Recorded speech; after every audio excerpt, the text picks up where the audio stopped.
नमस्ते, मेरा नाम है विशाखा शर्मा और इस वीडियो लेक्चर में हम पढ़ने जा रहे हैं Prim's algorithm for minimum cost spanning tree. यह data structures and algorithm subject का एक पार्ट है जो कि ग्राफ यूनिट से रिलेटेड है। प्रिम्स एल्गोरिथम एक्चुअली एक मेथड है जिसके थ्रू हम किसी भी ग्राफ का minimum cost spanning tree find out करते हैं। It is a method of finding the minimum cost spanning tree from a graph. किसी भी ग्राफ का minimum cost spanning tree find out करने के लिए एक पिछले लेक्चर में हमने एल्गोरिथम पढ़ी थी, क्रुस्कल्स एल्गोरिथम। यह एक अनदर मेथड है जिसके थ्रू हम एमएसटी फाइंड आउट कर सकते हैं। यह एक ग्रीडी मेथड है। ग्रीडी मेथड है मतलब हर स्टेप में हम कोशिश करेंगे कि ओवरऑल कॉस्ट को हम मिनिमाइज कर सकें। Minimum spanning tree is built adding connected edge at each step. अब इसका क्या मतलब है, एमएसटी हम कैसे बिल्ड कर रहे हैं, हर स्टेप में हम एक एज को ऐड करेंगे जैसा कि हम हर एल्गोरिथम में करते हैं। लेकिन कैसी एज ऐड करेंगे जो कि कनेक्टेड एज हो। अब कनेक्टेड एज का क्या मतलब है, जब स्पैनिंग ट्री मेरा पार्शियल स्पैनिंग ट्री है, मतलब अभी वो प्रोसेस में है, स्पैनिंग ट्री बनानी है, इन बिटवीन जो स्पैनिंग ट्री हर स्टेप में हम एज ऐड करते हुए बना रहे हैं, तो हमें उस पार्शियल स्पैनिंग ट्री में वही एज इंसर्ट करनी है जो कि उस स्पैनिंग ट्री को या पार्शियल स्पैनिंग ट्री को कनेक्ट कर रही हो। आगे के एग्जाम्पल के थ्रू हम इसे और बेहतर समझ पाएंगे। Edges of the graph are considered in increasing order of cost. इसका मतलब यही है कि हर स्टेप में जब हम एक एज को ऐड करेंगे तो सबसे पहले हम शुरुआत उसी एज से करेंगे जिसकी कॉस्ट सबसे मिनिमम हो, फिर उससे बड़ी कॉस्ट, फिर उससे और बड़ी कॉस्ट। इस तरीके से हम एजेस को किस तरीके से सेलेक्ट करेंगे, इंक्रीजिंग ऑर्डर ऑफ कॉस्ट में। तो थोड़ा सा यहाँ रिवाइज कर लेते हैं मिनिमम कॉस्ट स्पैनिंग ट्री क्या होता है। सबसे पहले तो स्पैनिंग ट्री क्या होता है, अगर कोई भी ग्राफ दे रखा है जो अनडायरेक्टेड हो और कनेक्टेड ग्राफ हो, उसका स्पैनिंग ट्री में ओरिजिनल ग्राफ के सारे वर्टिसेस होंगे बट ओरिजिनल ग्राफ की सारी एजेस नहीं होंगी, सिर्फ उतनी ही एजेस होंगी जिससे कि सारे नोड्स आपस में कनेक्ट कर रहे हों मिनिमम नंबर ऑफ एजेस के साथ में। अब ऐसे एक ग्राफ के खूब सारे स्पैनिंग ट्रीज पॉसिबल हैं। तो यह अपन ने एग्जाम्पल में एक ग्राफ लिया है जिसके अंदर 4 वर्टिसेस हैं, यानी कि 4 नोड्स हैं और 4 एजेस हैं। इसके 4 पॉसिबल स्पैनिंग ट्रीज थे। ये 4 पॉसिबल स्पैनिंग ट्रीज हैं। यहाँ हम देखें तो सारे नोड्स तो हैं ही जो ओरिजिनल ग्राफ में थे। ओरिजिनल ग्राफ में 4 नोड्स थे, इस स्पैनिंग ट्री में भी 4 नोड्स हैं बट सारी एजेस नहीं हैं। हमने सिर्फ मिनिमम उतनी ही एजेस लिए जिससे कि ये सारे नोड्स कनेक्ट हो रहे हों, हर 2 नोड के बीच में एग्जैक्टली एक ही पाथ हो। इस ग्राफ में हर 2 नोड के बीच में मल्टीपल पाथ्स भी हैं। जैसे बी और डी की मैं बात करूं तो एक पाथ क्या है, बी से डी, और दूसरा पाथ क्या है, बी से ए से सी, ए से डी। लेकिन जो हम स्पैनिंग ट्री क्रिएट करते हैं उसमें किन्हीं भी 2 नोड्स के बीच में एग्जैक्टली एक ही पाथ होता है। अब मिनिमम कॉस्ट स्पैनिंग ट्री क्या होता है, स्पैनिंग ट्री हमने समझ लिया। मिनिमम कॉस्ट स्पैनिंग ट्री क्या होता है, जिस भी ग्राफ के पॉसिबल जितने भी स्पैनिंग ट्री होंगे उसमें से जिस स्पैनिंग ट्री की सबसे मिनिमम कॉस्ट होगी उसे हम मिनिमम कॉस्ट स्पैनिंग ट्री कहते हैं। अब ये कॉस्ट कैसे निकालते हैं, हमने पिछले लेक्चर में देखा है। हर एजेस के ऊपर एक वेट होता है, एक कॉस्ट होती है, एक नंबर होता है एसोसिएटेड। उन सारी एजेस के सारे वेट्स को जब हम सम करते हैं उससे हमें उस ट्री की या ग्राफ की कॉस्ट पता लगती है। तो जैसे ये एक स्पैनिंग ट्री है, इसकी कॉस्ट क्या है, 4 + 2 + 3 9। इसी तरह से इस स्पैनिंग ट्री की कॉस्ट क्या है, 2 + 3 + 5 10। इस स्पैनिंग ट्री की कॉस्ट 4 + 5 + 3 12। और लास्टली इस स्पैनिंग ट्री की कॉस्ट है 2 + 4 + 5 11। 4 पॉसिबल स्पैनिंग ट्रीज की मेरे पास में 4 कॉस्ट है, 9 10 12 10, 9 10 12 11। इनमें से सबसे मिनिमम कॉस्ट कौन सी है, 9। तो इस ग्राफ का MST minimum cost spanning tree कौन सा ग्राफ है, ये है। अब प्रिम्स एल्गोरिथम में हम क्या करते हैं, कैसे निकालेंगे मिनिमम कॉस्ट स्पैनिंग ट्री।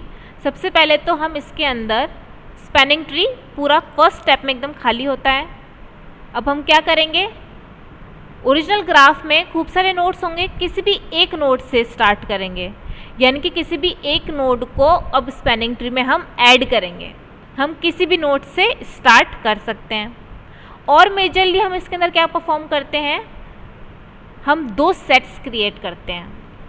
एक सेट में क्या होते हैं, वो सारे नोड्स होते हैं जो स्पैनिंग ट्री में प्रेजेंट हैं, और दूसरे सेट में वो नोड्स होते हैं जो स्पैनिंग ट्री में प्रेजेंट नहीं हैं। जब स्पैनिंग ट्री मेरा पूरा कंप्लीट नहीं बना है, इन बिटवीन प्रोसेस में है, तब हो सकता है उस स्पैनिंग ट्री में सारे नोड्स ना हो, कुछ ही नोड्स हों। तो जो नोड्स स्पैनिंग ट्री में होंगे उसे हम सेट 1 में डालते हैं, और जो नोड्स स्पैनिंग ट्री में नहीं है बट ओरिजिनल ग्राफ में थे उसे हम दूसरे सेट में डालते हैं। तो इस तरीके से हम 2 सेट्स मेंटेन रखते हैं। अब हम क्या करते हैं, एक एज सेलेक्ट करते हैं मिनिमम कॉस्ट के साथ, पर वो एज कौन सी होनी चाहिए, वो एज सेट 1 के किसी नोड को सेट 2 के किसी नोड से कनेक्ट करनी चाहिए। यानी कि ऐसा नहीं होना चाहिए कि उस एज, जो एज क्या होती है, जो 2 नोड्स को कनेक्ट कर रही हो, तो वो दोनों नोड्स एक ही सेट को बिलोंग नहीं करने चाहिए। हमें वही एज सेलेक्ट करनी है जिसका एक नोड सेट 1 में हो और दूसरा नोड सेट 2 में हो। ऐसी खूब सारी एजेस हो सकती हैं, और उन सब एजेस में से हमें कौन सी एज सेलेक्ट करनी है जिसकी कॉस्ट सबसे मिनिमम हो। और ये तो हमें पता ही है, हमें एज को कब तक इंसर्ट करना है, हमें उसी एज को इंसर्ट करना है कॉस्ट तो जिसकी मिनिमम हो ही, बट जिससे साइकिल क्रिएट ना हो रही हो। अगर किसी भी एज को इंसर्ट करने से, इंसर्ट मतलब ऐड करने से साइकिल क्रिएट हो रही होती है, तो हम उस एज को इंसर्ट नहीं करते हैं। साथ ही हर स्टेप में हमें क्या ध्यान देना है कि जितनी भी मेरे पास में स्पैनिंग ट्री में नंबर ऑफ एजेस होंगी, वो नंबर ऑफ नोड्स से एक कम होनी चाहिए। यानी कि मुझे एज इंसर्ट करती जा रही हूँ, हर स्टेप में रिपीट करती जा रही हूँ सारे स्टेप्स, बट कब तक करना है मुझे ये, जब तक कि नंबर ऑफ एजेस का काउंट नंबर ऑफ नोड्स -1 ना हो जाए। जैसे ही number of edges equals number of nodes -1 का काउंट हो जाएगा, हम वहीं स्टॉप हो जाएंगे और वहीं पे हमारा स्पैनिंग ट्री क्रिएट हो जाएगा। इसके लिए हमें सीक्वेंशियल लिस्ट ऑफ एजेस की ज़रूरत पड़ती है, मतलब कुछ नहीं, एजेस को हम सीक्वेंशियली लिस्ट कर देते हैं उनके वेट्स के साथ। ये प्रिम्स एल्गोरिथम है, इसे हम पहले एक एग्जांपल के थ्रू समझ लेते हैं ये मेथड कैसे परफॉर्म करते हैं, उसके बाद इसे ढंग से समझेंगे। मोटे मोटे तौर पे देख लेते हैं कि हमें क्या करना है। एक एज लिस्ट क्रिएट करनी है। एज लिस्ट कुछ नहीं, सारे एजेस और उनके वेट्स की लिस्टिंग होती है, और हमें स्टार्ट करना है किसी भी एक नोड से। उस एक नोड को हम स्पैनिंग ट्री में ऐड कर देंगे। नेक्स्ट स्टेप में हम 2 सेट्स क्रिएट करेंगे। एक सेट के अंदर सारे नोड्स होंगे जो स्पैनिंग ट्री के अंदर होंगे, और दूसरे सेट्स में वो नोड होंगे जो ग्राफ में तो प्रेजेंट हैं बट अभी तक स्पैनिंग ट्री में हमने इंक्लूड नहीं किए हैं। फिर एज लिस्ट में से हम एक एज सेलेक्ट करेंगे मिनिमम कॉस्ट की। अब वो एज कौन से होनी चाहिए, जिसका एक नोड सेट 1 को बिलोंग करे और दूसरा नोड सेट 2 को बिलोंग करे। उस एज को हम रिमूव करके स्पैनिंग ट्री में ऐड कर देंगे। अगर उस एज को ऐड करने से साइकिल क्रिएट हो रही है तो उस एज को फिर हम इंसर्ट नहीं करेंगे, है ना, नेक्स्ट एज पे मूव करेंगे। साथ ही हमें ये भी ध्यान रखना है कि एजेस का काउंट n-1 ना हो, यानी कि ये स्टेप बार बार हमें कब तक रिपीट करने हैं, जब तक कि एजेस इक्वल्स n-1 ना हो। जैसे ही हो जाएंगे हमारी एल्गोरिथम यहीं पर स्टॉप हो जाएगी। तो पहले एग्जाम्पल के थ्रू इसको समझ लेते हैं, फिर डिटेल में इस एल्गोरिथम को समझेंगे। यहाँ अपने पास में एक ग्राफ है। इस ग्राफ में 4 नोड्स हैं, A, B, C, D, और बहुत सारी एजेस हैं। सारी एजेस के ऊपर एक वेट है, और हमें कहा जाए कि इस ग्राफ का स्पैनिंग ट्री नहीं, minimum cost spanning tree create करें। तो एक तो मेथड ये होगा कि मैं इसके सारे पॉसिबल स्पैनिंग ट्रीज क्रिएट करूं। अब कितने सारे बन सकते हैं, इसके बहुत सारे बन सकते हैं, और फिर उन सब की एक एक की मैं कॉस्ट निकालूं स्पैनिंग ट्रीज की। कॉस्ट निकालने के बाद में फिर मैं ये देखूं कि किसकी कॉस्ट सबसे मिनिमम है, और उसके बाद में जिसकी मिनिमम है उसको मैं बोलूं कि यह है मिनिमम कॉस्ट स्पैनिंग ट्री। ये प्रोसेस बहुत लेंदी प्रोसेस है, और ये तो फिर भी एक सिंपल ग्राफ है। अगर हमारे पास में बड़ा ग्राफ हो तो उसके कितने सारे पॉसिबल स्पैनिंग ट्रीज हैं। तो इसलिए इस मेथड से थ्रू हम कुछ ही स्टेप में इसका मिनिमम स्पैनिंग ट्री क्रिएट करते हैं। तो सबसे पहले मुझे क्या करना है, एक एज लिस्ट बनानी है। एज लिस्ट कैसे बनेगी, ये सारे एजेस थे, देखो A, B, B, C, इसमें खूब सारे एजेस हैं। ये सारे एजेस मैंने लिख लिए और उनका वेट काउंट मेरे पास में आ गया। एक बात मुझे जो ध्यान देनी है, जो स्पैनिंग ट्री बनेगा उसमें एजेस का काउंट कितना होता है, नंबर ऑफ नोड्स -1। इस ग्राफ में नंबर ऑफ नोड्स कितने हैं, 4, तो एजेस का काउंट कितना होना चाहिए, 4 - 1 3। तो अभी जो हम स्टेप्स फॉलो करेंगे, जिसे हम बार बार रिपीट करेंगे, उसमें हर स्टेप में हमको ये चेक करना है कि कहीं एजेस का काउंट 3 तो नहीं है। जिस भी पॉइंट पे एजेस का काउंट ऐड करने के बाद एजेस का काउंट 3 हो जाता है, तो वहीं पर ही हम इस मेथड को स्टॉप कर देंगे। फर्स्ट स्टेप क्या है, हमें किसी भी एक नोड को स्टार्ट नोड सेलेक्ट करना है। तो यहाँ पे ए बी सी डी में से मैं किसी भी नोड को सेलेक्ट कर सकती हूँ। हमने यहाँ पे ए नोड से शुरू किया है, तो यह अब मेरे पास में क्या है, स्पैनिंग ट्री है जिसमें सिर्फ एक ही नोड है। देखो ये तो ओरिजिनल ग्राफ है और ये अभी मेरा पार्शियल स्पैनिंग ट्री है, अभी क्रिएट नहीं हुआ है, इसके अंदर अभी सिर्फ एक नोड है। स्टेप हो गया ये। उसके बाद क्या करते थे हम, 2 सेट्स क्रिएट करने हैं। एक सेट में तो स्पैनिंग ट्री में जो नोड्स हैं वो होगा और दूसरे सेट में बाकी बचे हुए नोड्स होंगे। तो यहाँ पे 2 सेट अपन ने क्रिएट किए, सेट 1 और सेट 2। सेट 1 में क्या होता है, जो नोड्स स्पैनिंग ट्री में है वो सेट 1 में होते हैं। स्पैनिंग ट्री में अभी सिर्फ एक ही नोड है ए, तो सेट 1 में ए है। सेट 2 में बाकी बचे हुए नोड्स जो अभी तक स्पैनिंग ट्री में नहीं है, तो बाकी बचे हुए नोड्स बी सी डी ये हमारे सेट 2 में है। यहाँ तक तो क्लियर है, सिंपल था। स्टार्ट करना है किसी भी नोड से, 2 सेट्स अपन ने क्रिएट कर लिए, पहले से ही हमने एजेस का काउंट निकाल के रख लिया है। अब जो मेजरली हमको क्या परफॉर्म करना है, एज को इंसर्ट करनी है। कौन सी एज को इंसर्ट करनी है, एजेस तो यहाँ पे खूब सारी हैं, ये सारी एज हैं, इन सारी में से मुझे एक एज इंसर्ट करनी है। अब कौन सी एज इंसर्ट करूँ, वो एज इंसर्ट करनी है जिसका एक एज 2 नोड्स को कनेक्ट करती है। तो एक नोड सेट 1 में होना चाहिए और दूसरा नोड सेट 2 में होना चाहिए, यानी कि ए से बाहर निकलती हुई सारी एजेस। अब ए से बाहर निकलती हुई कितनी एजेस हैं, देखें हम, ए बी, ये ए बी और ये ए डी, ये 3 एजेस निकल रही हैं इससे बाहर। हमने स्टार्टिंग में क्या पढ़ा था कि प्रिम्स एल्गोरिथम में क्या होता है, एज को हम ऐड तो करते हैं बट वो एज कौन सी होनी चाहिए, कनेक्टेड एज। अब कनेक्टेड एज का क्या मतलब है कि देखो यहाँ पे मैं जो एजेस ऐड करने के लिए कंसिडर कर रही हूँ वो कोई अलग से कोई एज नहीं है जो कि कनेक्टेड ही ना हो। जैसे कि बी सी है, बी सी यहाँ कहीं आएगी, क्या वो इस स्पैनिंग ट्री से कनेक्टेड है, नहीं। तो मुझे वो एज ऐड करनी है जो कि इस स्पैनिंग ट्री से कनेक्टेड हो, यानी कि अगर इस स्पैनिंग ट्री में ए नोड है तो ए को टच होती हुई जा रही हो। तो ए से बाहर निकलती हुई कितनी एजेस हैं, A D, A B with weight 2 और वापस से ए बी विद वेट 3। इन 3 एजेस को मुझे कंसिडर करना है, यहाँ तक अपने को क्लियर है। अब इन तीनों में से कौन सी एज पर्टिकुलर जिसको मैं ऐड करूँगी जिसकी कॉस्ट सबसे मिनिमम होगी, तो किसकी कॉस्ट सबसे मिनिमम है, ए बी की कॉस्ट मिनिमम है 2, 9 2 3 में से ए बी जिसका वेट 2 है सबसे मिनिमम थी, तो इसको मैंने स्पैनिंग ट्री में ऐड कर दिया।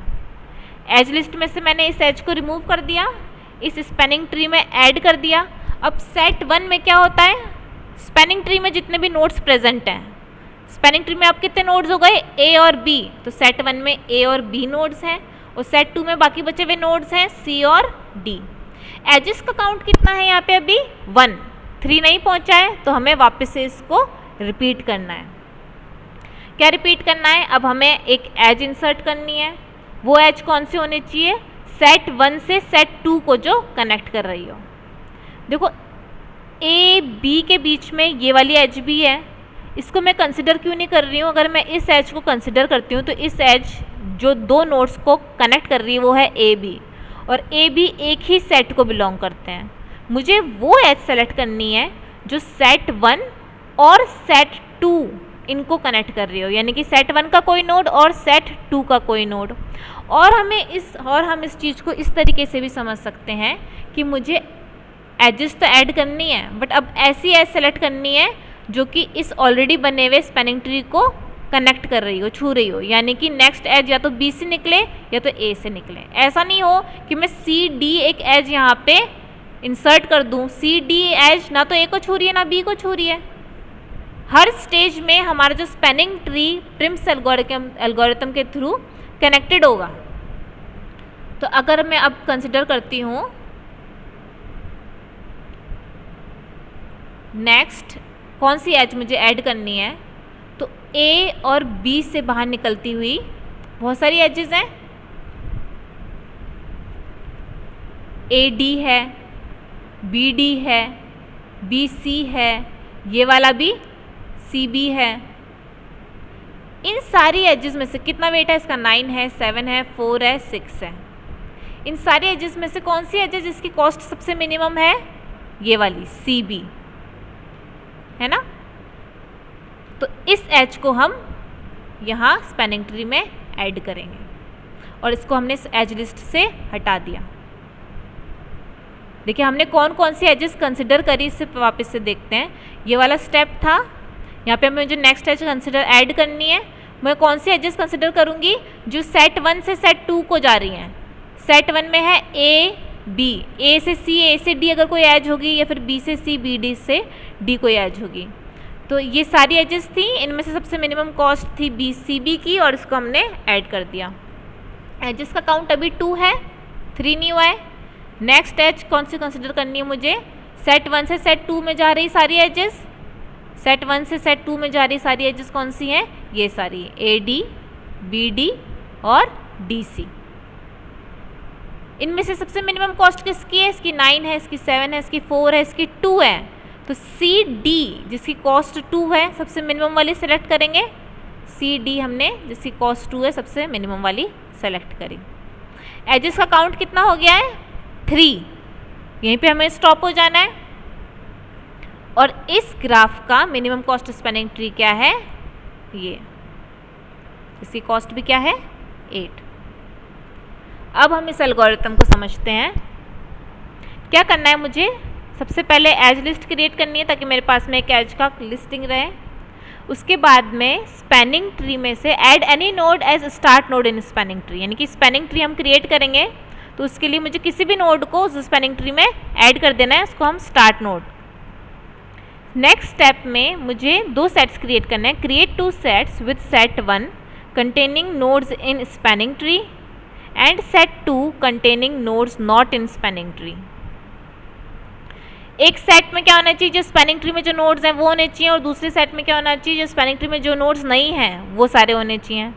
फिर नेक्स्ट स्टेप में हमको क्या करना है? Pick edge on top of edge list with minimum cost with 1 node in set 1 and other node in set 2। यानी कि अब हमें एज लिस्ट में से वो एज सेलेक्ट करनी है जिसका एक नोड सेट 1 में हो और दूसरा नोड सेट 2 में हो। और दूसरी तरफ से समझें तो इसका मतलब ये है जो ऑलरेडी मेरा स्पैनिंग ट्री बना हुआ है तो नेक्स्ट एज वही होने चाहिए जो ऑलरेडी उसको और कनेक्ट करे। इस एज को हम रिमूव करके ऐड कर देंगे स्पैनिंग ट्री में, बट हमें ध्यान रखना है कि कहीं साइकिल तो नहीं क्रिएट हो रही। अगर साइकिल क्रिएट हो रही है तो हम उस एज को रिमूव कर देंगे, ऐड नहीं करेंगे स्पैनिंग ट्री में। और इस प्रोसेस को मुझे कब तक रिपीट करना है? जब तक कि n-1 एजेस ऐड ना हो जाए। एक और छोटा सा एग्जांपल देख लेते हैं। ये ग्राफ है अपने पास 4 नोड्स का, इसका minimum cost spanning tree find out करना है तो किसी भी नोड से मैं स्टार्ट कर सकती हूँ। ये इसकी एज लिस्ट है। A नोड से मैंने स्टार्ट किया। अब मुझे क्या करना है? A से निकल रही सारी एजेस कंसिडर करनी है। A से निकल रही AB और AC, ये 2 एजेस हैं।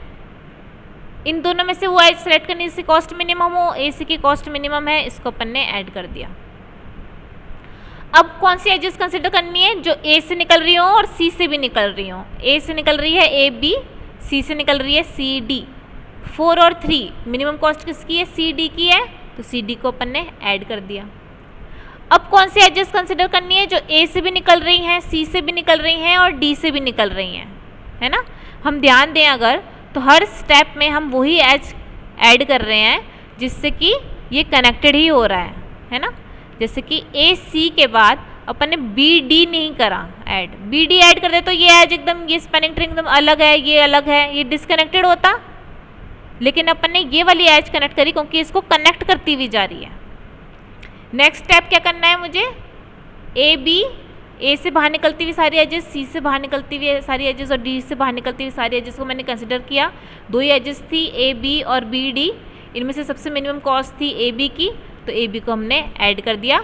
और इस ग्राफ का मिनिमम कॉस्ट स्पैनिंग ट्री कौन सा हुआ? ये हुआ। कितनी है इसकी कॉस्ट? 4 + 2 + 3 9। इस ग्राफ में वैसे कितने पॉसिबल स्पैनिंग ट्रीज थे? ऐसे सबसे पहले हमने जब एमएसटी रिवाइज करते तब देखा था 4 पॉसिबल स्पैनिंग ट्रीज थे। या तो सबकी कॉस्ट निकालती और फिर मैं पता करती एमएसटी, लेकिन इस मेथड के थ्रू हमने कुछ ही स्टेप्स में डायरेक्टली इसका एमएसटी फाइंड आउट कर लिया है। Thank you.